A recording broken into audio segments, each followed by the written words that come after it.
Делчево ќе добие мултикултурен и мултифункционален центар кој ќе биде во функција на унапредување на учеството на граѓаните во креирањето на локалните политики.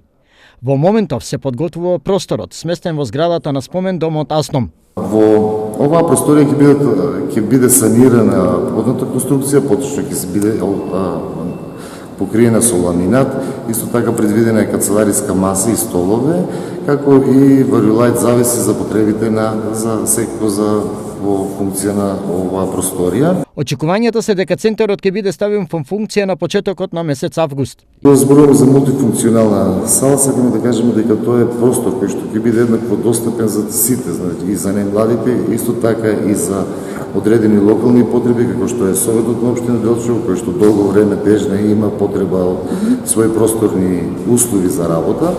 Исто така ќе биде можност и за одредени други локални потреби, како што се и венчавки, можеби доколку имаат интерес, така да во тој аспект да речеме дека е посветени на возрастните. Освен адаптацијата и опремувањето на центарот во рамките на проектот се предвидени 3 главни компоненти: градење стратегија, програма за соработка и видливост и промоција на проектот.